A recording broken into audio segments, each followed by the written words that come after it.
ভীষণ আনন্দের দিন আর আজকে আমার গপ্পু সোনার জন্মদিন। তো দেখতেই পাচ্ছ আমার হাতে আছে একটা ছোট্ট গপ্পু সোনা আর এটা আমি নিজের হাতে তৈরি করেছি আমার গপ্পু সোনা। আর আমি গপ্পু সোনাকে ভীষণই ভালোবাসি, যে কারণে কিন্তু আমার দরজায় কিন্তু পেন্টিং করেছি আমি গপ্পু সোনার। তো সম্পূর্ণ ভিডিওটা তোমরা দেখো। আজকে আমি গপ্পু সোনার জন্য কি কি রেসিপি করি, কি কি রান্না করি, সম্পূর্ণ ভিডিওটা তোমাদের সাথে শেয়ার করব। আজকে জন্মাষ্টমী, তোমাদের সবাইকে জানাই অনেক অনেক অনেক ভালোবাসা। আর তোমরা সকলে আমার গপ্পু সোনাদের আশীর্বাদ করবে, তারা যেন অনেক ভালো থাকে, অনেক সুস্থ থাকে। সম্পূর্ণ ভিডিওটা দেখো। আমি গপ্পু সোনাদের জন্য কি রেসিপি করছি, কি করব, সম্পূর্ণ ভিডিওটা আজকে তোমাদের সাথে শেয়ার করব। তোমরা দেখতে থাকো, তোমাদের ভালো লাগবে। তো চলো, এটা আমার গপ্পু সোনার নতুন থালা, তোমাদের সাথে শেয়ার করি। তো এটা আমার গপ্পু সোনার নতুন থালা। এই থালাটা কিনেছি গপ্পু সোনার জন্য, এখনও আমি বের করিনি। আজকে যেহেতু জন্মাষ্টমী, আজকে আমি কিন্তু বের করলাম। এটা আমার গিলাস, মানে গপ্পু সোনার গিলাস এটা। আর এটা হলো থালা। দাঁড়াও, থালাটার ডিজাইনটা একবার তোমাদেরকে ভালো করে দেখিয়ে দিই। এই যে দেখতে পাচ্ছ, এটা আমার গপ্পু সোনার থালা। তো আজকে এই থালায় আজকে আমি গপ্পু সোনাকে ভোগ দেবো। তো হ্যালো বন্ধুরা, আজকে আমি এখন খিচুড়ি রান্না করব আর তালের বড়া করব আর লুচি করব। সম্পূর্ণ ভিডিওটা তোমাদের সাথে শেয়ার করব। এখানে দেখতে পাচ্ছ আমি নিয়ে নিয়েছি কুমড়ো আর এখানে আলু আছে, এটা দিয়ে আর কি আমি খিচুড়ি রান্না করব আর তালের বড়া করব। সম্পূর্ণ ভিডিওটা তোমাদের সাথে শেয়ার করব, তোমরা দেখো, তোমাদেরও ভালো লাগবে। তো আমি আর কি কুমড়োটা কেটে নেব। এখানে দেখতে পাচ্ছ কুমড়ো আর এই গামলাটা নিয়েছি। সব কিছু কিন্তু আমি পিতলে বাসনে করব, কারণ আমি স্টিল ইউজ করব না। তো আমি এখন কুমড়োটা কেটে নেব, তারপরে কিন্তু আমি খিচুড়ি রেসিপিটা শুরু করব। তো তোমরা সম্পূর্ণ ভিডিওটা দেখতে থাকো, তোমাদের ভালো লাগবে।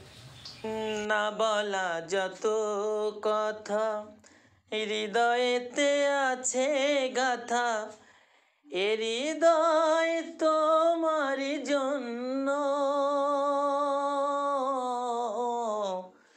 এ হৃদয় তোমার জন্য।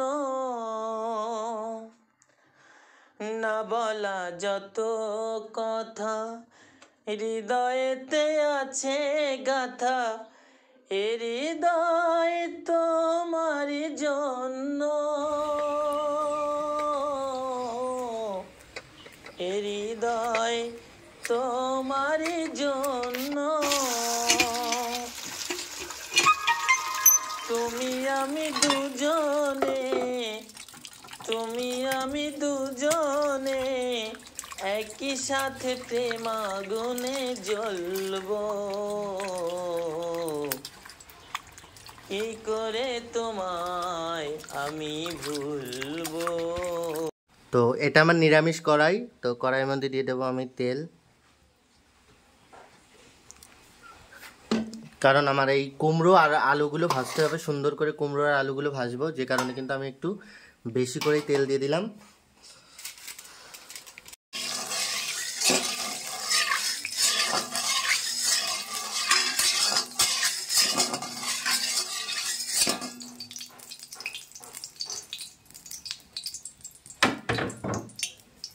তো আমি আর কি এই আলু কুমড়োগুলো দিয়ে দেবো।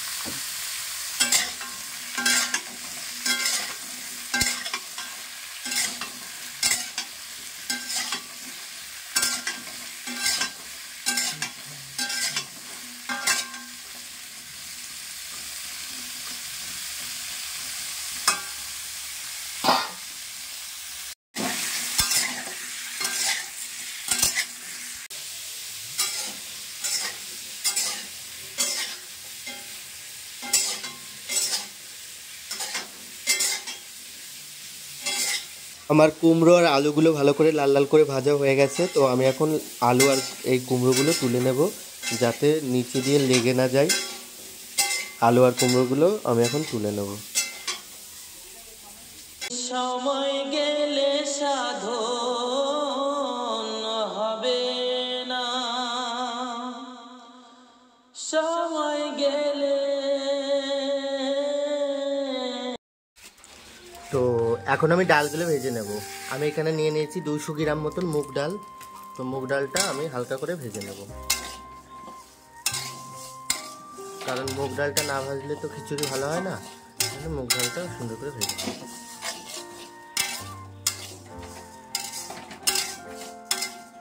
একটু কালো কালো লাগছে কিন্তু ডালটা হয়নি, কারণ আমি যেহেতু এই কুমড়ো আর আলু ভেজেছি তাই একটু পোড়া পোড়া ছিল বলে হালকা হালকা ডালটা মনে হচ্ছে পুড়ে গেছে, কিন্তু এখনো কিন্তু ডাল হয়নি। জাস্ট আমি এক্ষুনি দিলাম। সুন্দর করে ডালটাকে ভেজে নেব।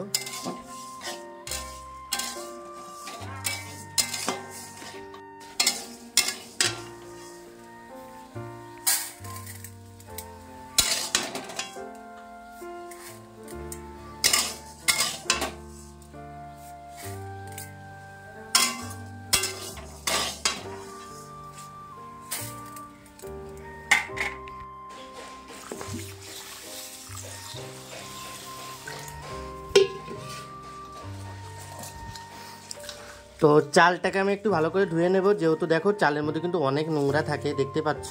অনেক লোক আমি দেখেছি খিচুড়ি রান্নার সময় কিন্তু চাল ধোয় না, কিন্তু আমার মনে হয় যে ঠাকুরের প্রসাদ যেহেতু রান্না করছি, তো আমার মনে হয় যে একটুখানি চালটা ভালো করে ধুয়ে নেওয়া উচিত।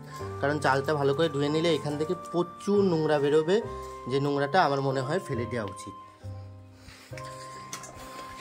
তো দেখতেই পাচ্ছ চালটা পুরো দেখো সাদা হয়ে গেছে, মানে এতটা নোংরা বেরিয়েছে। আর এখন যদি চাল অনেক লোক ধোয় না, আর চালটা যদি না ধোয় তাহলে ভালো হয় না। অনেক সময় কি বলতো, কিনা চাল থাকে, কিনা চাল হলেও ধুতে হয়, আমার যা মনে হয়। আমি কিন্তু একবার ধুয়েছি, আমি আর একবার ধুয়ে নেব, কারণ চালটা ভালো করে ধুতে হবে। চালটা ভালো করে না ধুলে কিন্তু ভালো লাগবে না।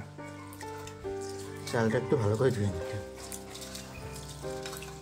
যেহেতু আমি একবারে সোমবারে দেবো, তো সেটাও তোমাদের সাথে শেয়ার করবো। একবারে যেহেতু সোমবারে দেবো, দেখো চালটা আমার ভালো করে ফ্রেশ করে ধুয়ে নেওয়া হয়ে গেছে।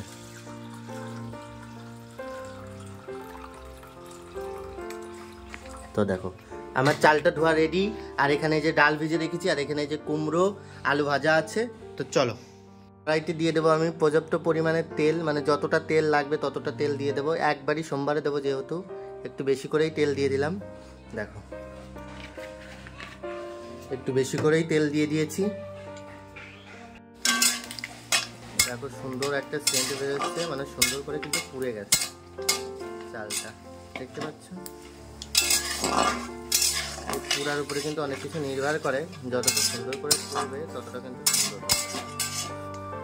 দেখো আমার কিন্তু পুরো পুড়ে গেছে, গ্যাসটা একটু আস্তে করে দিলাম। এবার কিন্তু আমি চালগুলো দিয়ে দেবো।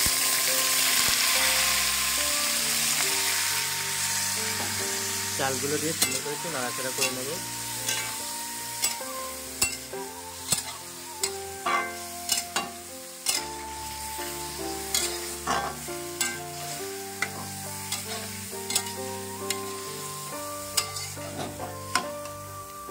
কিন্তু আমি ডালগুলোও দিয়ে দেবো, এই চালের মধ্যে কিন্তু ডালগুলোও দিয়ে দেবো। ডালগুলো দিয়ে আমি আবার কিন্তু নাড়াচাড়া করবো।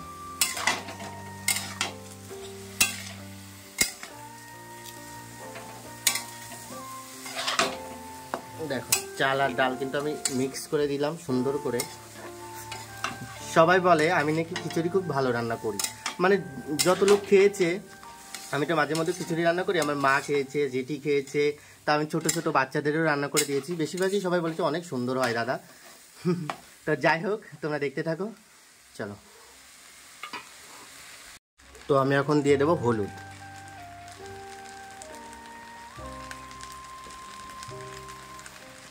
বেশি করে হলুদ দিয়ে দিলাম, যেহেতু আমি পরে যদি লাগে তাহলে হলুদটা দেব। দেখতে পাচ্ছ নিচে দিয়ে আমার লেগে যাচ্ছে, যেহেতু প্রচুর নিচে দিয়ে লেগে যাচ্ছে। দেখো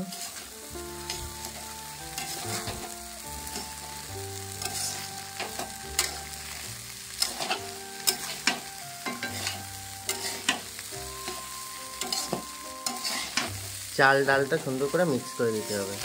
দেখো আমার নিচে দিয়ে পুরো লেগে লেগে যাচ্ছে, তো এই কারণে কিন্তু আমি এর মধ্যে দিয়ে দেবো এখন জল।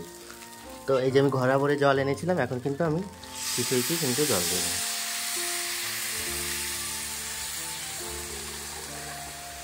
দেখো আমি কিন্তু জল দিয়ে দিলাম, এখন সুন্দর করে নাড়াচাড়া করে দেবো।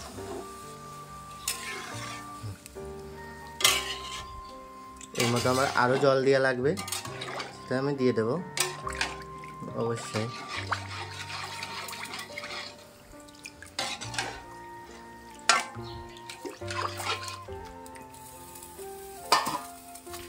তো আমার জলটা ভালো গরম হয়ে গেছে, আমি কিন্তু এক্ষুনি এই কুমড়ো আর আলুগুলো দিয়ে দেবো।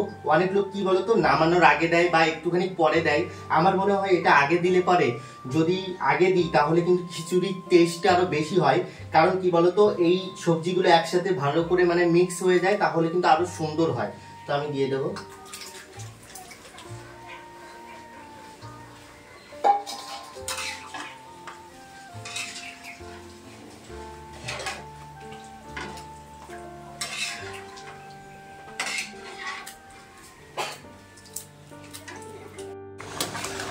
তো দেখতেই পাচ্ছ আমার খিচুড়িটা কিন্তু পুরো রেডি হয়ে গেছে, আর আমি খিচুড়িটা এখন নামিয়ে নেব ঠাকুরের জন্য। পুরো রেডি হয়ে গেছে খিচুড়িটা। তো খিচুড়িটা পুরো রেডি।